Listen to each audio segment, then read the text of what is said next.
Bonjour et bienvenue, voici notre tour d'horizon économique, géopolitique et boursier. Nous sommes le mercredi 5 avril pour comprendre comment tourne la planète finance. C'est sur la bourse au quotidien et nulle part ailleurs. Et l'épisode du jour s'intitulera « Bon alors, qu'est-ce qu'on achète ?» Eh bien, ce qu'on semble acheter, entre guillemets, c'est les remaniements à la tête de la Fed. En effet, on a appris que M. Jeffrey Laker, qui était compté parmi les membres faucons de la Fed, finalement, eh bien, remet sa démission avant la fin de son mandat qui était prévu pour la fin de l'année. Alors, on a 4 membres de la Fed donc, qui cèdent leur place. Et on peut imaginer que M. Trump aura à cœur d'approuver la nomination de personnes plutôt dociles et prêtes à accompagner les options politiques de Donald Trump. Mais on a aussi eu ce matin cette déclaration de M. James Lockhart, autre membre de la Fed, qui dit qu'il faut s'attendre, ou en tout cas la Fed devrait commencer à plancher sur une réduction de la taille de son bilan. Bilan qui est actuellement de 4 000 milliards de dollars, dont une bonne partie de créances complètement pourries. Autrement dit, la Fed sert depuis des années de sarcophage de Tchernobyl aux dettes pourries héritées du crack de 2008. Alors, beaucoup de créances à 10 ans sont en train d'expirer et on peut craindre que la Fed ne voit se dégrader son bilan. Mais ça, c'est une parenthèse que je referme, parce que ce soir, la Fed publie également ses minutes, c'est-à-dire le compte-rendu de sa dernière réunion. Alors, est-ce qu'on va y voir également la trace d'une évocation de la réduction de la taille du bilan? Si jamais la Fed se lance dans cette opération, cela signifie donc que les flux de liquidités vont se tarir.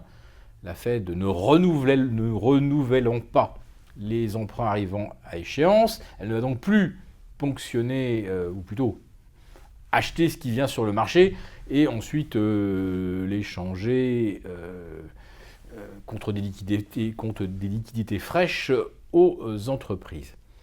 Alors est-ce que la Fed va vraiment se lancer là-dedans ? Au cours du mois de janvier, puis en février, elle a injecté massivement plus de 260 milliards de dollars pour faire passer la pilule de la hausse de taux qui a été orchestrée par anticipation au mois de mars. Si jamais la Fed n'avait pas injecté massivement, on peut penser que les marchés ne seraient pas allés tester et enchaîner les records historiques absolus entre la mi-mars et la fin mars. On se rappelle surtout des records du Nasdaq le 21 mars et à nouveau le 31. Donc si la Fed décide de réduire la taille de son bilan, ça veut dire qu'elle ne procédera plus à ce genre d'injection. Autrement dit, la prochaine hausse de taux, elle va se faire, comme on dit, un petit peu à sec. Il va falloir qu'elle prépare drôlement bien le marché psychologiquement pour une future opération. Dans l'attente, eh bien, les gérants, eux, ne savent plus trop quoi faire de l'argent. De l'argent, il continue d'en arriver. Oui, parce que les banques centrales continuent d'injecter, même si la BCE, ce mois-ci, réduit de 80 à 60 milliards. Mais comme Wall Street est très cher, comme les émergents ont bien remonté, eh ben on se dit maintenant que, par comparaison, les places européennes sont moins chères. Alors elles sont complètement hors de prix, elles sont au plus haut de ce qu'elles n'ont jamais valu, naturellement. Mais on est moins outrancièrement suracheté qu'aux États-Unis avec des PER à 26 et des brouettes. Bon, tout est stratosphérique, mais aujourd'hui, on n'a pas de flux vendeurs. Et d'ailleurs, depuis le 7 novembre dernier, eh bien, on peut dire que le mot correction, consolidation est complètement banni du vocabulaire. D'ailleurs, aucune séance de bourse n'a donné lieu à on assiste à une correction. Où est-ce une correction? Non, il n'y a rien. C'est le marché grimpe comme un funiculaire et le mot retracement, consolidation a disparu. D'où cette question qui est le titre de notre chronique. Qu'est-ce qu'on achète? il faut peut-être regarder loin des marchés boursiers, loin des marchés obligataires, pour trouver peut-être quelques idées d'investissement.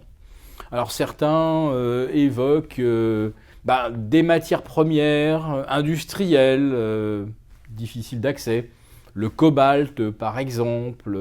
On pourrait voir également le nickel, retrouver un petit peu d'éclat.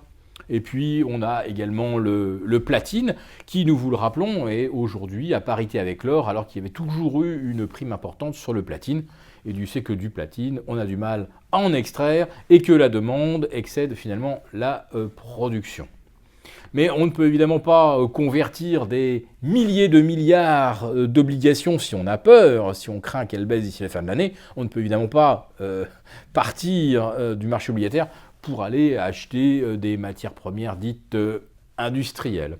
Alors il y en a d'autres qui ont trouvé certainement une bonne façon de diversifier et qui ont acheté aussi des pierres précieuses. Et hier, le diamant le plus cher du monde a été adjugé 71 millions de dollars, un peu plus de 71 millions de dollars. Il s'appelle le Pink Star.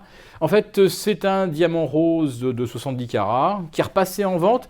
Il était parti à 80 millions de dollars en 2013 et puis l'acheteur, bizarrement, c'était un Suisse, si je me souviens bien, n'avait pas pris livraison de la pièce, de cette pièce.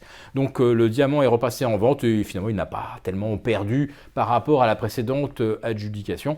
71 millions de dollars, ça fait exactement 1 million de dollars le carat. Donc si vous avez des millions de dollars, vous savez que vous pouvez aussi investir en diamant et qu'il y a de bonnes chances que votre capital soit préservé. Mais sinon, la question que nous nous posions d'emblée reste tout à fait entière aujourd'hui, avec un CAC 40 Global Return revenu au zénith historique à 12 700. À ce prix-là, qu'est-ce qu'on achète ?